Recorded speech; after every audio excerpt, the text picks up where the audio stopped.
Bonjour, bienvenue à cette conférence web de la filière FIU2R. Je m'appelle Alfred Marr, je suis médecin interniste à l'hôpital Saint-Louis à Paris. Donc, cette conférence a comme sujet le traitement de l'artérite à cellules géantes, maladie de Horton. Voici mes conflits d'intérêts. Pour cette conférence, je peux m'appuyer sur plusieurs documents de recommandations qui ont été publiés récemment. Il y a notamment deux recommandations françaises. Une faite par le groupe d'études français des vascularites des gros vaisseaux, le GEFA, publié en 2016, et un PNDS qui a été publié en 2017. Et de manière toute récente, il y a les recommandations actualisées de l'EULAR qui vont paraître très prochainement. Dans l'ensemble, ces recommandations vont dans le même sens. Il y a quelques nuances entre les différents documents. Et puis, ce que je vais vous dire ici est dans l'ensemble une synthèse de ce qui se dit dans ces recommandations. Il y a différentes classes thérapeutiques qui sont utilisées dans l'artérite à cellules géantes. Une partie dédiée à la corticothérapie, une partie dédiée au traitement adjuvant de la corticothérapie, une troisième et dernière partie sur les autres traitements spécifiques, éventuellement à prescrire pour un traitement d'une artérite à cellules géantes. La deuxième partie de cette conférence, cette deuxième partie est sur les traitements adjuvants à la corticothérapie, toujours dans le traitement d'une artérite à cellules géantes. Donc, l'objectif d'un traitement adjuvant est d'obtenir une épargne cortisonique en réduisant le risque de rechute de l'artérite à cellules géantes traitée par corticoïdes seuls. En général, comme vous allez le voir, il s'agit d'un traitement de deuxième ligne, mais éventuellement aussi d'un traitement de première ligne pour quelques patients sélectionnés. Ici, nous disposons de quelques études, y compris des essais cliniques randomisés, qui sont listés ici sur la gauche de la diapositive. Donc, lorsqu'on regarde les deux médicaments pour lesquels on a des données les plus solides, donc il s'agit du méthotrexate et du tocilizumab, avec des études qui sont à la fois positives et puis plusieurs études qui ont été menées. Sur la droite figurent d'autres médicaments pour lesquels il n'y a pas de données à partir d'essais thérapeutiques contrôlés. Pour le méthotrexate, il a fallu d'une méta-analyse de 3 essais thérapeutiques contre placebo qui ne permettaient pas de conclure individuellement. Cette méta-analyse a été portée sur 161 patients. Donc, cette méta-analyse montre que la prescription de méthotrexate permet de réduire le risque de rechute d'une artérite à cellules géantes.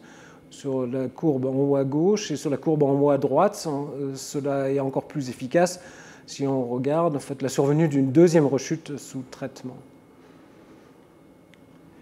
Les données plus solides viennent de 2 autres essais thérapeutiques publiés plus récemment sur le tocilizumab.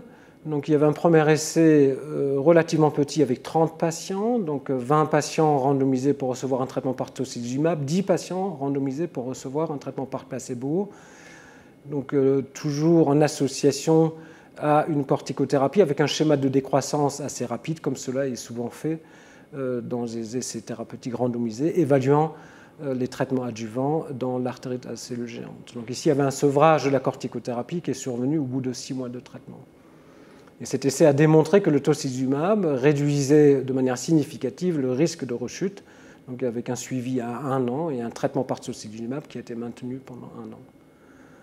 Et le second essai qui est plus grand, avec 251 patients, l'étude de GIACTA, publiée il y a 2 ans. Il y avait 4 groupes de traitement. Donc, il y avait 2 bras de traitement avec le tocilizumab et 2 bras de traitement avec le placebo. Et évidemment, dans tous les bras de traitement, également une corticothérapie. Les 2 bras de traitement sur lesquels je voudrais me focaliser sont ici en vert, un bras tocilizumab donné pendant 1 an par voie sous-cutanée par injection hebdomadaire, et un bras en bleu d'un placebo de tocilizumab associé à une corticothérapie maintenue pendant 52 semaines, donc ce que l'on pourrait considérer étant un bras de traitement référence en matière de corticothérapie. Donc les résultats, là aussi on va se focaliser donc, sur la colonne verte et la colonne bleue. La colonne verte étant donc le traitement par tocilizumab maintenu pendant 12 mois avec injection hebdomadaire. Donc le critère de jugement principal, qui était la rémission prolongée, à 1 an était significativement plus souvent atteint avec le traitement par tocilizumab que par le traitement placebo, et cela malgré une corticothérapie qui avait été maintenue pendant 52 semaines. Nous venons d'obtenir les données à 3 ans de l'étude GIACTA qui ont été montrées le mois passé en congrès. Donc il faut bien retenir que la date randomisée tocilizumab versus placebo, c'était pendant 1 an, et que la 2e et 3e année dans le cadre de cet essai était une période observationnelle, avec des traitements qui ont été donnés en fonction du choix des investigateurs. Donc ici, les courbes de survie sans rechute pour les 4 bras de traitement. Je vous remontre les 2 bras de traitement essentiels qui sont le bras tocilizumab donné pendant 1 an et une corticothérapie maintenue pendant 1 an. Donc on est dans une situation d'un verre à moitié plein et à moitié vide. Si on le prend à moitié vide, on se rend compte que la survie sans rechute dans les 4 bras de traitement est finalement assez similaire au terme des 3 ans. Si on prend le verre à moitié plein, c'est qu'on se rend compte que la dose de prénisone cumulée qui était administrée à ces patients-là était 2 fois plus élevée dans le bras placebo que dans le bras tocilizumab. Donc cela confirme que le tocilizumab est un bon traitement d'épargne cortisonique. Les comparaisons entre méthotrexate et tocilizumab sont compliquées parce qu'il n'y a pas vraiment d'essai thérapeutique qui a directement opposé ces 2 médicaments. Pour le méthotrexate, d'après la méta-analyse, les patients qui n'ont pas rechuté à 48 semaines, c'est de l'ordre de 37% avec le méthotrexate. Pour le tocilizumab, c'est plutôt 77% à 52 semaines. L'épargne cortisonique avec le méthotrexate est de l'ordre de 800 mg à 1 an, avec quasiment 1500 mg pour le tocilizumab. Les limites pour le méthotrexate, c'est que les études sont un peu discordantes, que l'effet du méthotrexate est considéré comme étant plutôt modeste et qu'on n'a pas pu mettre en évidence que le méthotrexate réduisait les événements indésirables qu'on pourrait attribuer à la corticothérapie. Les limites du tocilizumab, qu'il s'agit d'un médicament qui a un coût plus élevé, il a un effet sur la CRP qui est attendu mais qui rend le suivi des patients un peu plus compliqué. Et là aussi, on n'a pas démontré à l'heure actuelle que la prescription de tocilizumab permettait de réduire les événements indésirables de la corticothérapie.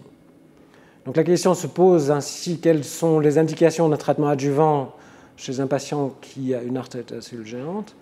Donc, si on commence par les recommandations françaises, il y a 2 cas de figure. Donc, il s'agit clairement d'un traitement de 2e intention pour les patients qui ont rechuté plusieurs fois, au moins 2 fois, et ou qui ont une corticodépendance à 10 à 15 mg par jour de prénisone, voire au moins à 7,5 mg par jour par prénisone. Donc ces limites varient un peu en fonction des recommandations, et ou qui tolèrent mal la corticothérapie, avec des complications de la corticothérapie.